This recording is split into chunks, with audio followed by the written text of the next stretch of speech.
Oi, gente. Nossa live agora de sexta-feira, né? Vamos falar sobre um assunto que eu acho muito interessante, mas muito interessante. Quem já viu The Crown?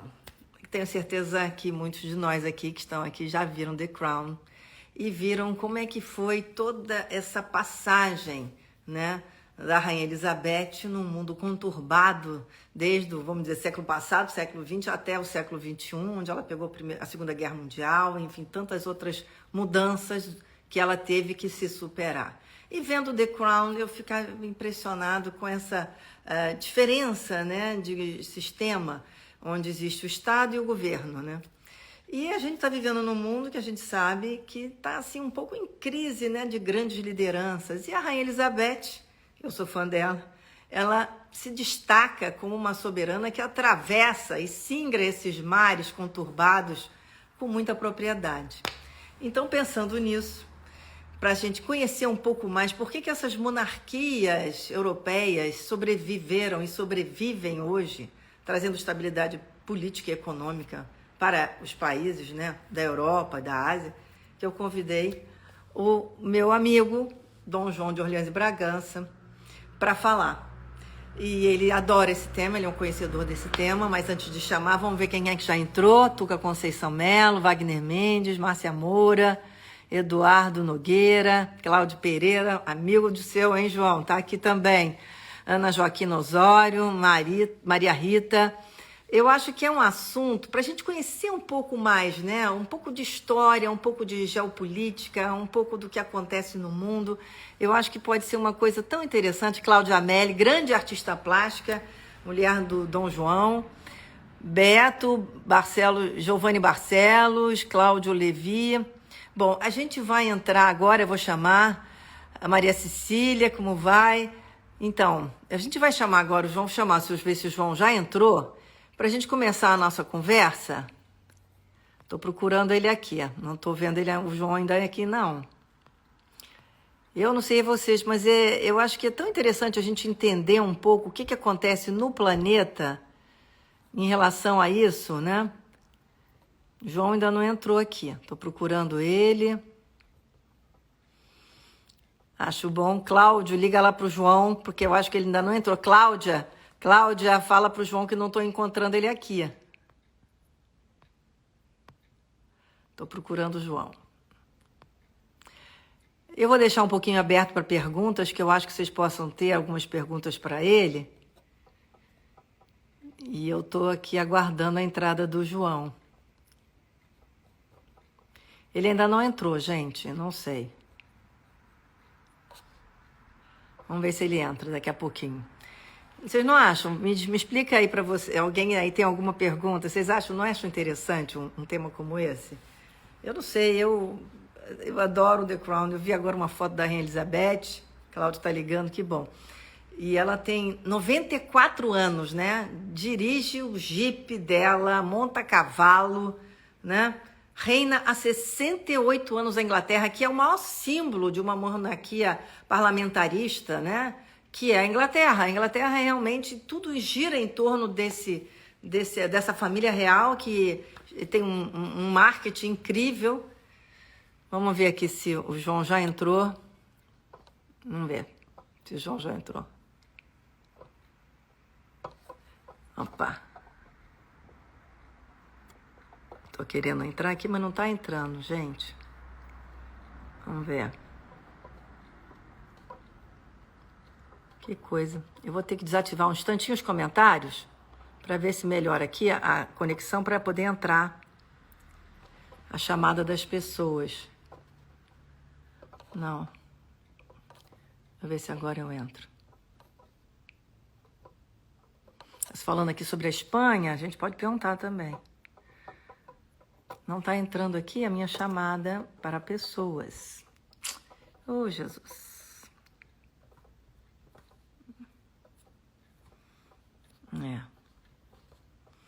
Deixa eu sair um instantinho. Vamos ver.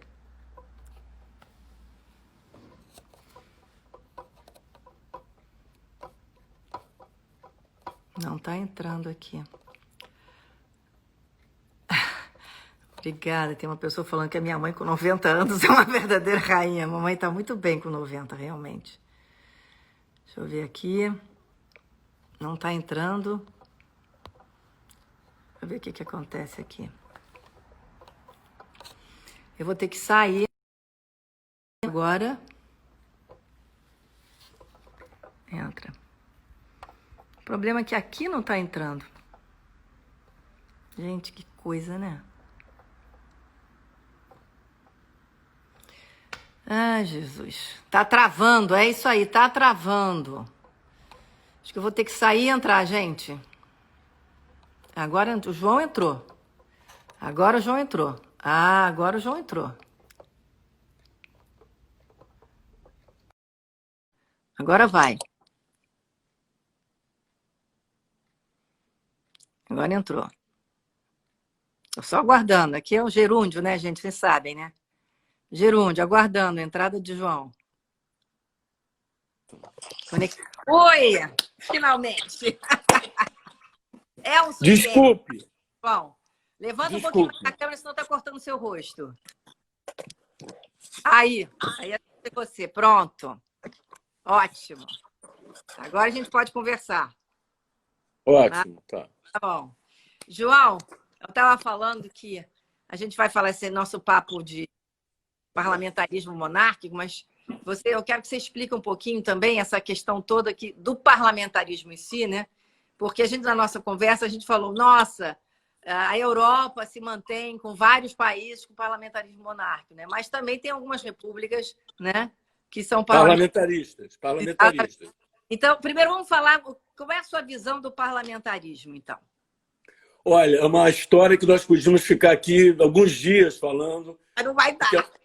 Porque é muito interessante. Quando se fala em monarquia, eu sempre faço questão de dizer, não é monarquia, vamos falar de parlamentarismo. A monarquia é um estabilizador do parlamentarismo. Mas o grande avanço na política, na cultura, na democracia é o sistema parlamentarista, né? Então, eu vou tentar resumir um pouco para a gente achar as sementes do parlamentarismo, que eu juntaria as sementes do parlamentarismo com as sementes da democracia. Desde que o mundo é mundo, o homem sem freios e sem rédeas e sem limites tem a tendência de se tornar absolutista. Isso até hoje, não é uma novidade. Há 1000 anos atrás era assim, há 2000, desde a Idade das Cavernas. Antigamente era o mais forte.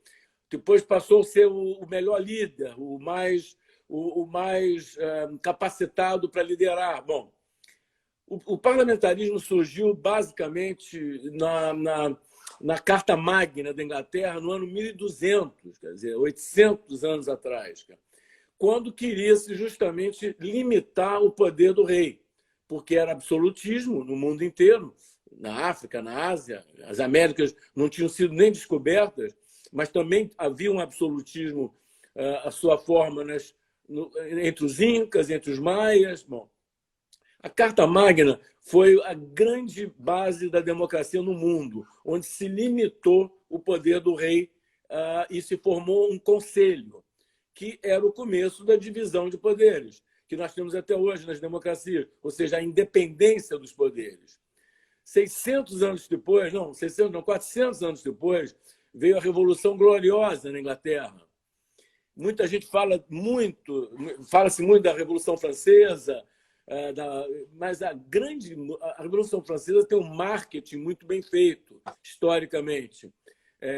Mas a grande mudança na democracia, nos avanços sociais políticos, foi a Revolução Gloriosa também, que limitou o poder do rei Jaime II, que era católico, e enfim, tinha o príncipe de Orange, que era anglicano. Houve um embate nesse momento, e foi basicamente aí que nasceu o parlamentarismo. Passou-se a ter um conselho. O poder não era exercido mais por uma pessoa.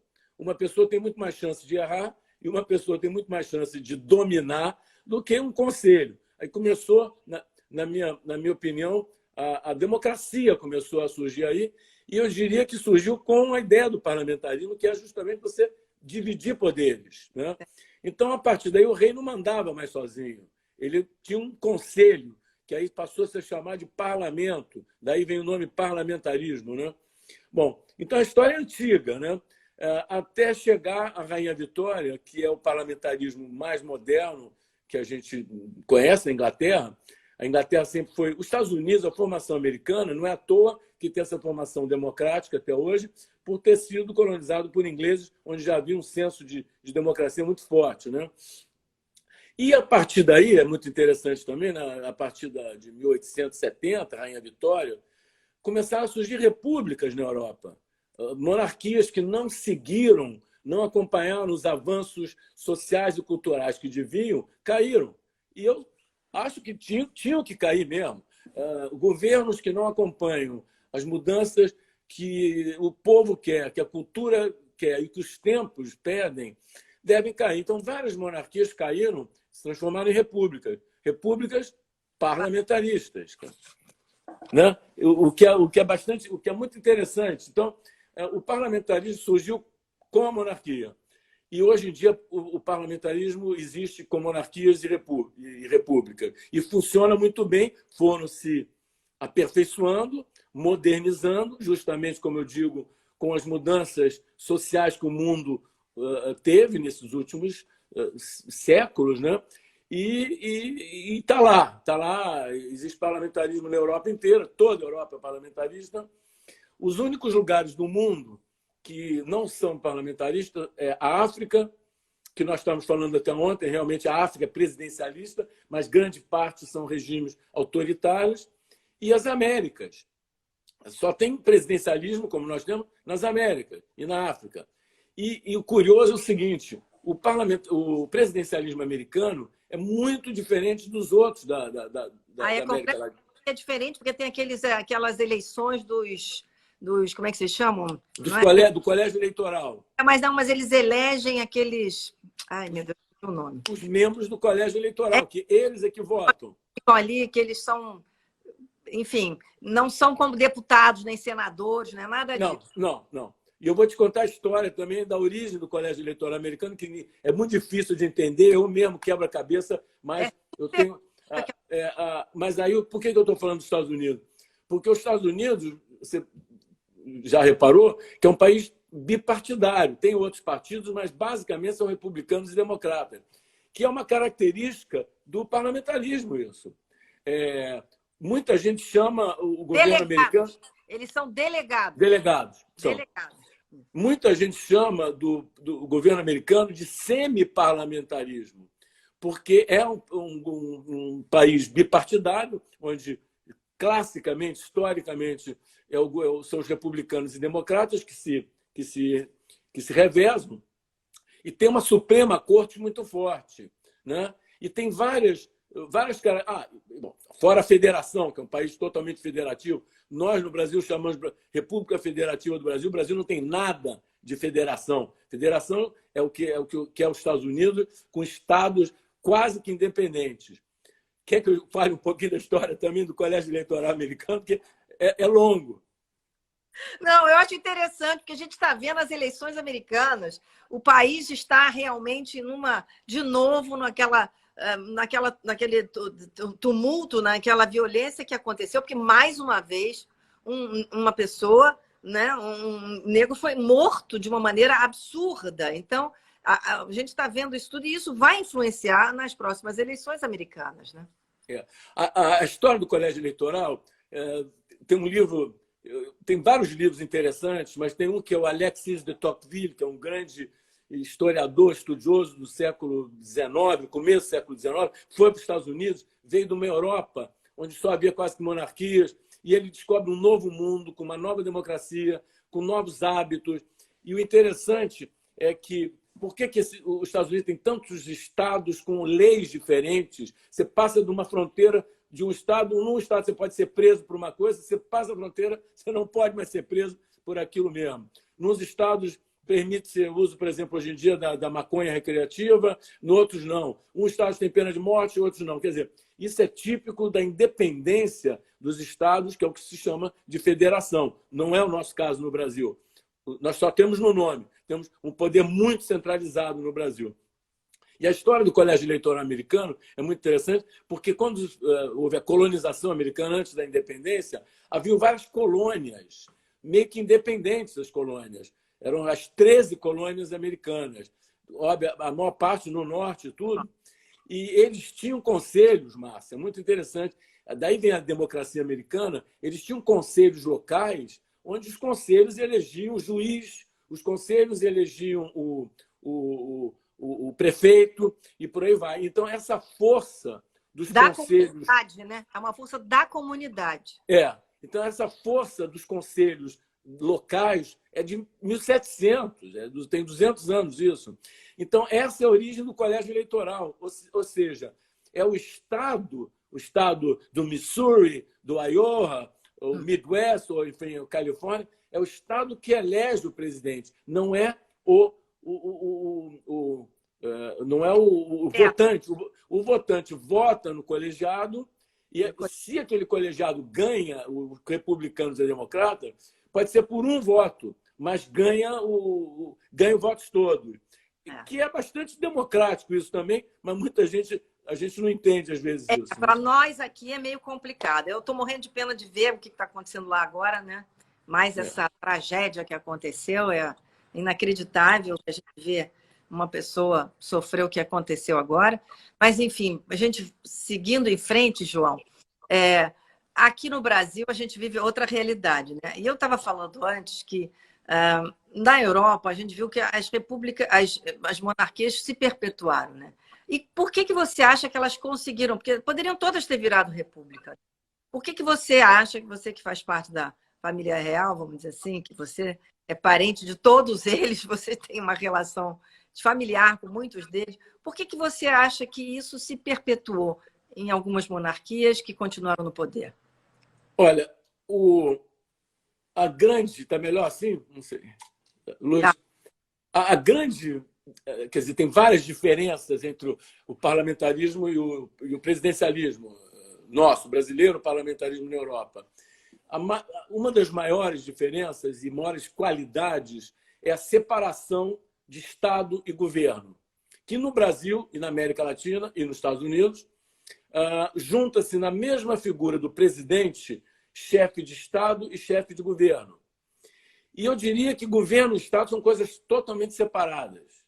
Estado é a nação, é a cultura, é a soberania, é o país como um todo. O Estado não tem partido. O país não tem partido. O Estado não tem ideologia. Os governos, sim.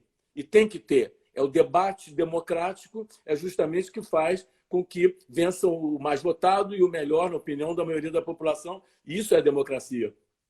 Mas isso não é Estado, isso é governo. Então, o parlamentarismo tem essa característica muito interessante, é que, ao longo dos anos, conforme o poder absoluto do rei foi cortado, dando força ao parlamento, e o parlamento significa justamente governo do parlamento. O parlamentarismo é o governo não do rei e não do primeiro-ministro, é do parlamento, ou seja, dos deputados hoje em dia. Então, a grande diferença é, primeiro, a separação de Estado e governo. 2, tem várias diferenças, várias vantagens, na minha opinião. Eu sempre digo que, mas o senhor é monarquista? Eu falei, não sou monarquista, sou parlamentarista. Jornalistas às vezes me perguntam, o senhor é monarquista? Eu falei, não, eu sou parlamentarista. O senhor não é monarquista? Eu falei, não, o parlamentarismo funciona como monarquia, e bem. Mas funciona também como presidente, com presidentes republicanos. É o caso de Portugal, da Alemanha, da Itália. Então, metade da Europa, mais ou menos, metade tem parlamentarismo monárquico e metade parlamentarismo republicano. Eu diria que são quase idênticos, quase. As funções, por exemplo, da Rainha da Inglaterra são as mesmas funções do presidente de Portugal, que é representar o Estado. Não pode ter nenhuma vinculação político-partidária.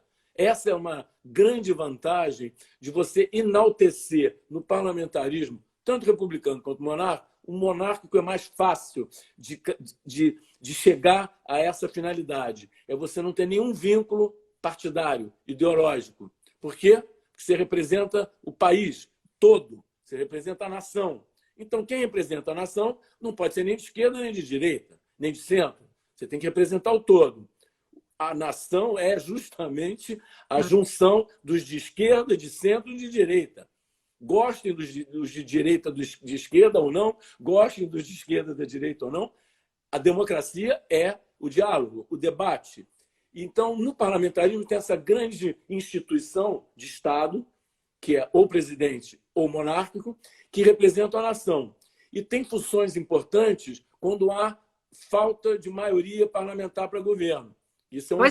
Porque uma das coisas que a gente pensa no parlamentarismo é o seguinte: caiu o gabinete. Né? A gente sempre vê. A Itália é realmente... A Itália é um péssimo exemplo. É um péssimo... Cai toda hora, muda toda hora. E isso atrapalha, né, a condução do país, né, João? Assim está melhor. A condução do país, quer dizer, tem esse lado também de instabilidade, né, que pode vir a trazer, né? Agora, outras características que também uma das grandes vantagens: você vota para deputados igual no presidencialismo. Você vota, são eleitos, tomam posse. Você vota para senadores, igualzinho, no presidencialismo. Agora, é o seguinte: se eles não estiverem se entendendo, como nós vimos no Brasil brutalmente, agora, inclusive, com o presidente tendo que se juntar ao centrão, senão não governa, né? Nos parlamentarismos, se você não tem uma maioria parlamentar para aprovar as leis que o gabinete são os ministros, o primeiro-ministro, mandam, fica ingovernável. Porque se você tem um parlamento, deputados e senadores que foram eleitos, e eles estão lá para aprovar programas de governo, para os quais eles foram eleitos. Se eles não conseguem se entender para votar isso, existe um mecanismo no parlamentarismo monárquico e republicano que o chefe de Estado, seja o rei ou seja o presidente, ele tem a prerrogativa de dissolver o parlamento, manda todo mundo para casa. E antes disso, obviamente, ele tem reuniões com os líderes de partidos no governo, uma reunião, duas, várias reuniões, dizendo o seguinte: se vocês não se entenderem para formar governo, eu vou ser obrigado, e não é da cabeça dele. Pois é, uma consequência. Não é uma disposição do rei ou do presidente, é uma institucional. Se não tiver... é a única saída para formar governo. Senão você não, quando se diz formar governo, você tem governabilidade, não é? Então, se você, depois de várias reuniões com os partidos que podem formar a maioria, eles dizem: olha, não tem jeito, eu não me alio ao tal partido, eu não me alio ao outro partido, o rei ou o presidente, ele tem a prerrogativa constitucional de dissolver. Dissolver é o seguinte: você convoca novas eleições em 90 dias e todos os deputados e senadores que foram eleitos, que gastaram dinheiro, que gastaram muita verba para se eleger, eles vão ser mandados para casa e vai ter novas eleições. Isso eu acho muito interessante no parlamentarismo, que isso quase que obriga os parlamentares a ter mais responsabilidade, que é o que às vezes falta no Brasil, com leis importantíssimas para serem votadas, e às vezes por motivos locais. Vamos dizer, paroquiais. Paroquiais, exatamente, essa é a palavra que estava me faltando. Eles deixam de votar leis importantes para o país, para a nação. Às vezes, leis como a reforma da Previdência. A reforma da Previdência era para ter sido votada há 20 anos atrás, com privilégios. E agora a reforma da Previdência para o setor público também, que tem privilégios brutais, e não se vota, e vai se gastando dinheiro e vai se perpetuando privilégios por falta, às vezes, de entendimento. No parlamentarismo, você pode mandar todo mundo para casa. Bom, e depois convoca novas eleições. E não tem aposentadoria também vitalícia? Bom, isso aí... Bom, outra grande característica do parlamentarismo: tem um mecanismo chamado recall, que pode ter no nosso presidencialismo. O senador Serra já propôs isso recentemente, mas eu acho que os deputados não gostam muito da ideia. Que o recall é o seguinte: se você votou no deputado na tua região administrativa e você consegue, e ele está indo totalmente contra o que ele prometeu, que, aliás, vemos muito isso, você pode fazer um plebiscito local na região. Aí tem que ter voto distrital. Isso é importantíssimo também. Você tem que ter o voto distrital, que é uma característica também do parlamentarismo.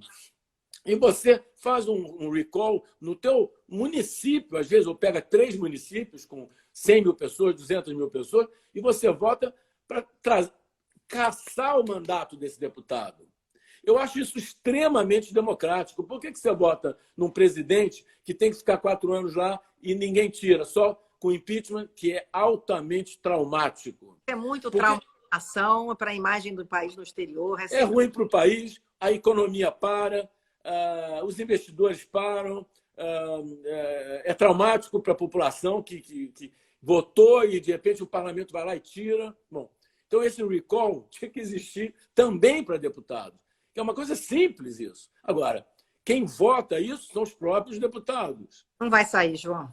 Bom, então, eu falei de recall, eu falei de dissolução do parlamento, eu falei do voto distrital misto, eu diria misto, que é você votar metade enfim, dos deputados e senadores da tua região administrativa, para que você conheça o deputado, você saiba onde ele mora, que você possa ir na casa dele e falar com ele. E é assim nos Estados Unidos, né? E na Europa, a Alemanha tem voto distrital misto, ou seja, aqui você vota no deputado que vai passar na tua casa só para pedir voto, ele mora lá do outro lado do estado, nunca mais você vai ver ele. Agora, são mudanças importantíssimas para o Brasil, isso, que poderiam ser feitas no presidencialismo. Eu continuo achando que o parlamentarismo é melhor. Agora, é um sistema que a América Latina não está habituada ao parlamentarismo. A América Latina não tem ninguém assim, né, João? Não tem. Na Europa, é mais do que óbvio. É difícil, talvez, você dizer na América Latina que você vai votar nos partidos, quando os partidos estão absolutamente, absurdamente desmoralizados, e que você vai votar no partido, e esse partido é que vai nomear um líder, que é assim que funciona o parlamentarismo. A gente vota na pessoa, né? Aí que está. Na pessoa. Então, é muito complexa essa discussão, enfim, então, agora, eu acho que o parlamentarismo, sem dúvida, é um sistema mais eficaz e menos traumático nas crises. Por exemplo, na hora de um impeachment, como teve do presidente Collor e da presidente Dilma, não teria esse trauma todo. É simplesmente perder a maioria no parlamento e vota-se a saída do líder. Acabou. Acabou. Agora, João, a gente estava falando ontem, quando a gente estava combinando a nossa live, e a Ásia? Você viu lá a Ásia? Como é que a Ásia funciona? Fora os governos autoritários, como é que... Existem algumas monarquias também. Existem monarquias na Tailândia. Bom, o Japão é um exemplo de democracia, né? O Japão, a Ásia não é um grande exemplo de democracia. A Índia, podemos dizer que é incrível, é considerada a maior democracia do mundo, onde tem 1 bilhão e 200 milhões de habitantes. É inacreditável como consegue ser uma democracia, porque tem muita gente que diz que a China nunca vai ser uma democracia, com tantas etnias, com tantos povos diferentes, e num país daquele tamanho, mas a Índia prova que é possível. E a Índia está crescendo a níveis econômicos brutalmente, com democracia. Parlamentarismo. Parlamentarismo. Agora, a Ásia não tem tantas democracias assim como a gente acha que poderia ter, né? Não, o Japão a Tailândia é uma monarquia parlamentarista, mas que quando os militares dão golpe para tirar o parlamento, eles mantêm, isso é uma coisa interessante, eles mantêm a instituição da monarquia porque é um símbolo de unidade nacional. E como a monarquia não interfere em governo, nem interessa a eles tirar, porque é um símbolo da unidade nacional, do patriotismo, da cultura, então funciona. E funciona dessa forma também, que eu acho que era a tua primeira pergunta, funciona dessa forma também hoje na Europa, né? Falamos sobre a Rainha Elizabeth da Inglaterra. Tem altíssimos índices de popularidade, 70%, 80% de índice de popularidade, e eu digo, porque não é só ela que é uma figura fascinante, com 95 anos, participando de cerimônias públicas. Eu digo o seguinte, as monarquias, os reis e rainhas de democracias, hein? Eu não falo de Butão, eu não falo de Arábia Saudita, eu não falo de Emirados Árabes, isso são ditaduras, né? Estou falando de democracias parlamentaristas constitucionais. São figuras, pessoas educadas desde o berço a servir ao país, a dar toda a sua vida ao país. A Rainha Elizabeth não se aposentou. Aí muita gente vai dizer, pô, mas ela não precisa se aposentar, ela tem dinheiro para não se aposentar. Mas ela nunca teve a chance de ir para um bistrô, um restaurante da esquina, jantar com as amigas dela, na vida. Na vida, Então, vocês vão dizer, mas ela tem a vida ganha. Mas dedicou a vida ao país. Dedicou a vida a ser chefe de uma nação, de representar à altura o Reino Unido. E tem que estar à altura. Como eu digo, qualquer chefe de Estado, qualquer chefe de governo, qualquer vereador, qualquer prefeito tem que ter um respeito enorme para o cargo que ocupa. Porque é um cargo de confiança, é um cargo de liderança, seja de governo, seja de Estado. Então, eu digo que os dirigentes públicos todos têm que ter um respeito enorme para com a população a que eles devem servir. A que eles devem servir. Com certeza. Bom, e a gente fica vendo que nessas monarquias constitucionalistas, que são parlamentaristas, né, existe também um controle muito grande em cima dessa família, que, no caso, na Inglaterra, como na Suécia, eles têm todo um orçamento e todo um controle de gastos, não é? Não é uma coisa que a pessoa vai sair e vai gastar. Tem todo um percentual que tem que ser muito estudado dentro do governo, não é isso? Olha, no caso da Inglaterra, o turismo que a família real traz para a Inglaterra são já li a respeito disso, são de aproximadamente 4 bilhões de pounds por ano. De libras. Turismo, as cerimônias, um casamento, etc. Bom, isso fora a representação que uma pessoa respeitada traz a um país. Claro, você tem um líder respeitado, o país é visto de outra forma do que alguém que não tenha o respeito que ela tem no caso. Bom, quando se fala em castelos e etc., pertence ao Estado aquilo, ela não dispõe daquilo, ela não pode vender aquilo. Mesma coisa em Liechtenstein, mesma coisa em Luxemburgo, mesma coisa na Espanha, mesma coisa na Bélgica. Então, confunde-se muito a coisa da monarquia moderna com as histórias em quadrinhos, onde os reis tinham 30 mil servidores e que tinham, eventualmente, na época do absolutismo. Mas nós não vivemos mais do absolutismo, nem nas monarquias. E digo mais, já escutei isso de um primo nosso, o rei na Europa, diz, no dia que eu não for mais necessário ao meu país, eu vou embora.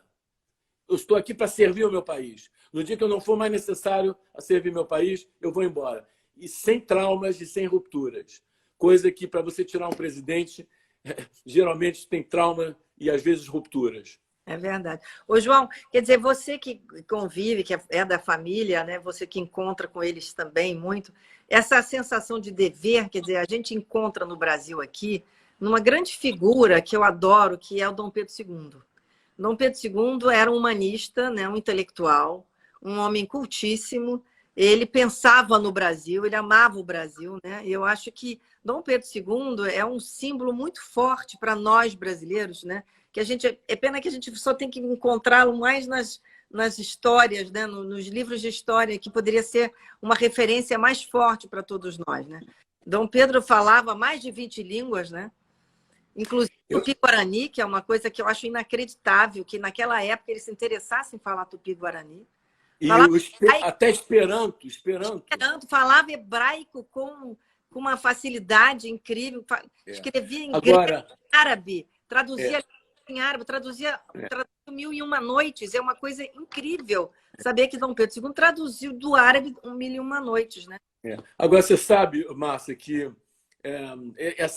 Pedro II era uma pessoa fascinante. Eu já escutei elogios profundos de gente até de esquerda, que geralmente, às vezes, alguns segmentos de esquerda não entendem muito bem como funciona a monarquia, acham que é uma coisa de privilégios e Uma vez o Darcy Ribeiro esteve na minha casa e eu estava numa cerimônia onde nós doamos uma área para uma escola pública em Paraty, e o Darcy Ribeiro, sem eu falar nada, que era um grande líder de esquerda, ele falou: Dom Pedro II foi o maior progressista de seu tempo. Olha.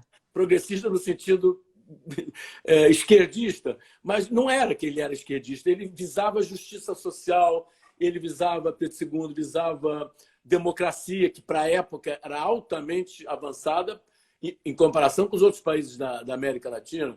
Para você ter uma ideia, o Brasil tinha liberdade de imprensa no Império, total. Total, podia... as charges incríveis que faziam. E ele permitia, ia fazer questão que fosse isso, porque ele dizia que a liberdade de imprensa e na tribuna significa que os deputados falaram o que quisessem, inclusive contra o imperador, contra o império. Ele falava que a liberdade de imprensa e da tribuna é a base da monarquia e é onde eu posso ver os defeitos e problemas do meu governo. Quer dizer, nada mais óbvio, né? Sem liberdade você não vai achar escândalos, você não vai... Claro. Enfim. Então, agora, uma coisa interessante, Pedro II ficou muito... Está se renascendo a imagem de Pedro II agora. O que eu recebo de memes que eu digo pelo WhatsApp há anos, né, sobre o que foi feito no Império durante o reinado de Dom Pedro II, mas fala-se muito do lado cultural dele, né? E é fato. Ele era muito culto e queria trazer a cultura para o Brasil, sabendo que o Brasil estava longe dos centros difusores de cultura, que era a Europa e já os Estados Unidos, né? Mas ele teve um grande papel na abolição, Ele teve... Ele tinha primeiro, antes de tudo, dizer que era parlamentarismo na época também, né? É bom lembrar que o Brasil... Pedro I teve momentos de democrata e teve momentos de autoritário. E a primeira Constituição brasileira, que foi Pedro I que fez, de 1824, ele mesmo dissolveu. Ele dissolveu em momentos de autoritarismo, mas ele teve a grandeza de um homem público, de um estadista, não a grandeza de um homem público, de um estadista, que quando ele viu que o momento tinha passado para ele viu que o Brasil era mais importante que ele, que o ego dele, que a vida dele. Ou seja, grandes homens, de grandes estadistas, sabem que o país vem na frente de qualquer coisa, do que ideologia, do que o seu partido político, e principalmente Pedro I abdicou e deixou Pedro II com 5 anos de idade no Brasil, sem pai e sem mãe. Pouca gente se dá conta disso.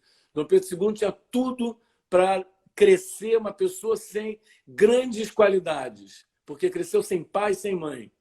E foi o grande estadista que foi, um dos maiores que o Brasil já teve, o grande democrata, o grande abolicionista, o grande humanista, né?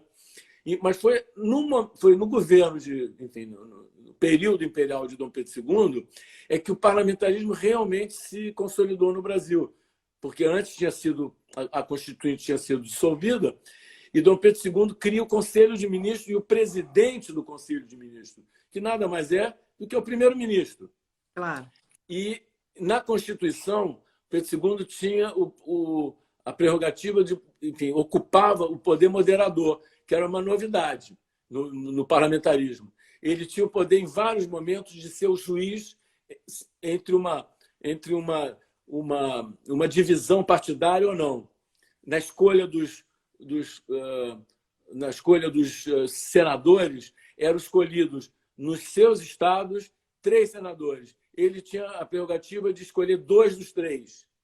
E ele sempre dava conselho para a filha, Princesa Isabel, quando ele estava em viagem, de se tivesse que escolher os senadores, na lista tríplice, que se chamava, ele sempre dizia que seja o que tem a melhor moral, aquele que tenha se dedicado mais à sua comunidade, aquele que não tenha nenhum escândalo de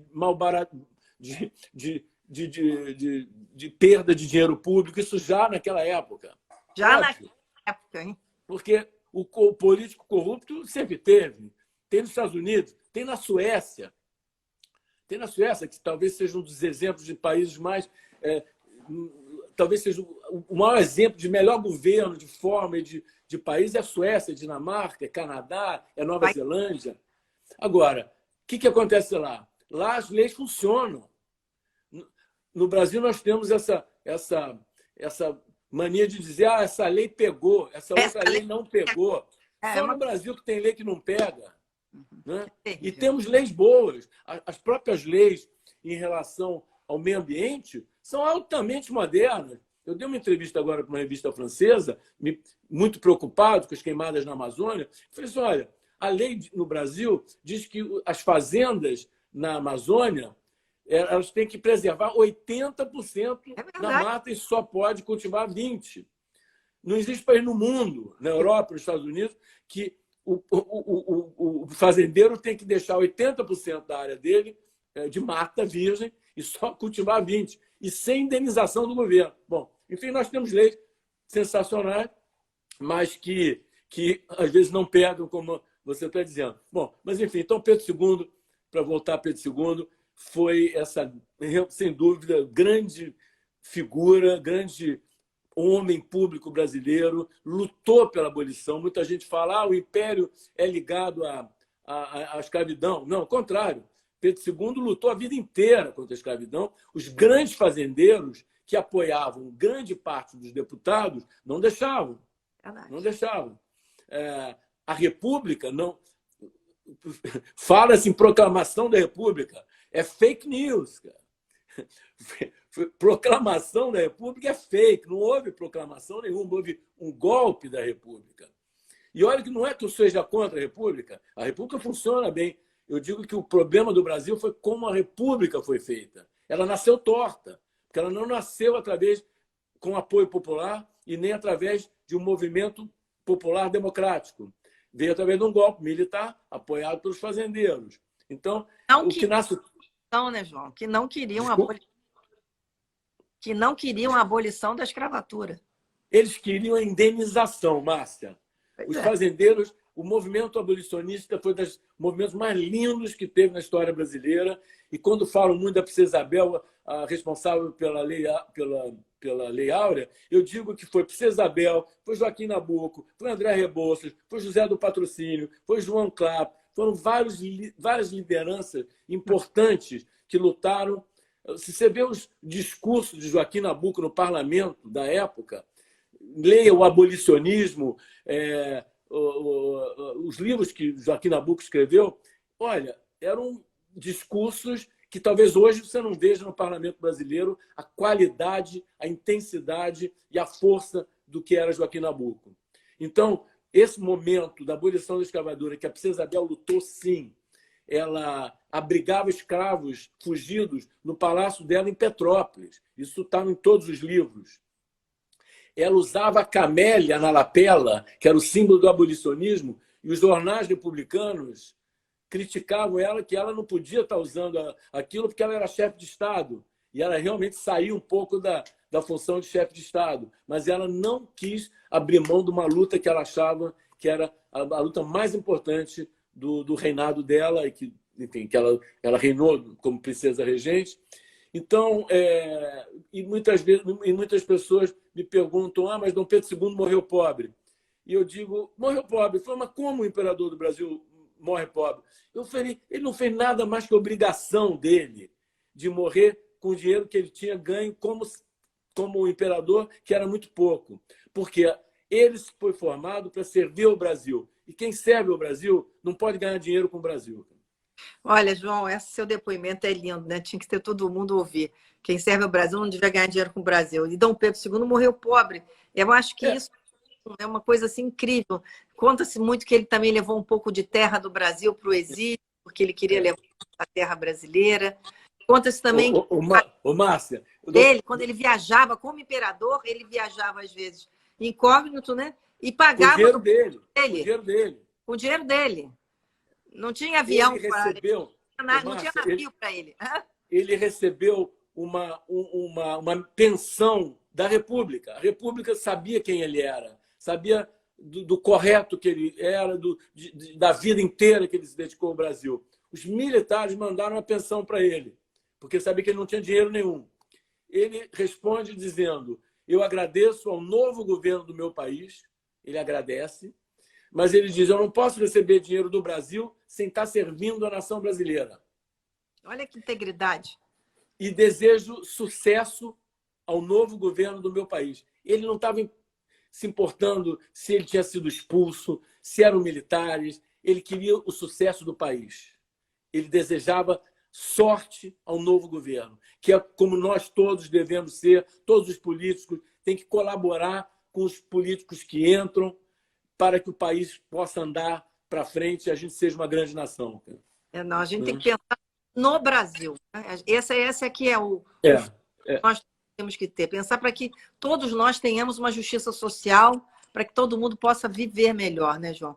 João, nosso tempo agora, Márcia, fala. Agora, eu acho, eu não sei se tem espaço ainda para isso, o mundo, não só o Brasil, o mundo está passando um momento de uma crise, eu diria, quase que identitária. Brutal, a democracia está passando perigo no mundo inclusive moderno, no mundo, digo, mundo desenvolvido. Países que tinham democracia altamente consolidada e sólida, hoje em dia eu me preocupo e leio muito, tenho lido muitos livros a respeito. Li recentemente agora um livro que eu aconselho a todos os que se interessam por política, que se chama Os Engenheiros do Caos. É escrito por um italiano que estudou toda a ascensão do Salvini na Itália e do Beppe Grillo. O Beppe Grillo era um comediante que, de repente, começou a fazer sucesso, muito bom comunicador. Então, o que está acontecendo? Você hoje, se você se comunica bem, você tem mais chance de ser um político do que um bom administrador ser um eleito. Comunica bem. E esse livro mostra muito o que as redes sociais, hoje em dia, mudaram o perfil totalmente da política no mundo.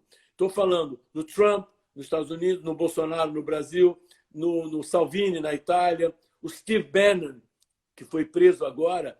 Ele estudou com o caso da Itália, onde surgiu o movimento 5 Estrelas. E esse movimento surgiu do nada e elegeu o Salvini, porque o Beppe Grillo não podia, porque tinha um processo na justiça. E Márcia, tudo através de algoritmos. Nós estamos sendo dominados pelos algoritmos. Você pega... Mas os algoritmos surgiram para empresas acharem os seus clientes potenciais. Os seus clientes, lógico. Eu me esqueci o nome do grande engenheiro que fez isso na Itália. Ele fez uma empresa que ele descobriu através de algoritmos e mandava mensagens, milhões de mensagens através dos seus e-mails, através do seu Instagram, através do seu WhatsApp, para os eleitores. E foi assim que o Movimento 5 Estrelas saiu do nada e conseguiu ganhar as eleições. E o Steve Bannon, mesma coisa, dos Estados Unidos. Mas então... você sabe um documentário na Netflix, que eu estou tentando me lembrar o nome que eu vi, que é sobre um caso real de um homem que tenta tirar todos os seus dados que estão justamente numa dessas empresas que direciona a campanha política e que vai levando você a receber e-mails. Eu me esqueci do nome. Tem na Netflix esse seriado. De assuntos que vão te conduzindo para aquela linha, vamos dizer, política. E ele eu estou tentando me lembrar do nome desse documentário que está na Netflix, que é uma história real. E que é isso, porque você recebe tanta informação e eles vão conduzindo você para algum lugar. E isso aqui é muito perigoso. Agora, tem outro lado dessa moeda, que também é o descontentamento das populações, do povo nas democracias, com o político tradicional. Tem isso. Um exemplo é Bolsonaro no Brasil, é Trump nos Estados Unidos, é Macron, perfil diferente de Bolsonaro e de Trump, mas também o Macron surgiu de um movimento, não era dos partidos tradicionais franceses, né?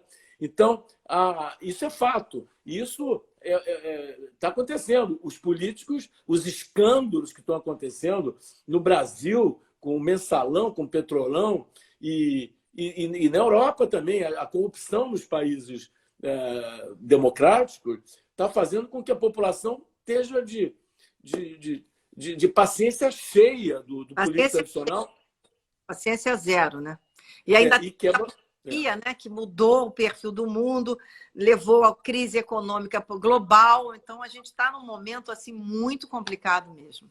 Muito delicado. Delicado. E isso é perigoso para a democracia, porque você, por exemplo, na Polônia, eu estou falando em Europa, a Europa é base da democracia, né? Claro. A Polônia, com a André Duda, na Hungria, com Viktor Orbán, eles estão comendo a democracia pelas bordas, basicamente caçando rádios, caçando televisões, dando meios de comunicação a aliados e aumentando o número de juízes fiéis nos tribunais, nas Supremas Cortes, que essa é a maneira que se come a democracia pelas bordas. E estou falando isso na Europa, não estou falando em África. Isso então, entrou nesse panorama, né? Não. Então, é preocupante, né? E agora, você viu Bielorrússia também? O presidente está há 26 anos. Do norte da Europa é muito complicado, né? É complicado porque tem o Putin. O Putin. E, enfim. Então, não vai ser com ele que vai vir, né? Não vai ser. João, eu quero te agradecer muito, dizer que foi ótima a nossa conversa aqui, foi muito esclarecedora. E eu gostaria de dar parabéns aí. Eu sei que você, além de tudo, é um fotógrafo, tem fotos maravilhosas, surfista, que eu me lembro de você desde garoto surfando, né? Defende as causas ambientais. Então, foi um prazer enorme ter você aqui na nossa live, João. Muito obrigada. Deixa eu pegar uma amiga minha para mostrar aqui para vocês, um minutinho. Espera aí.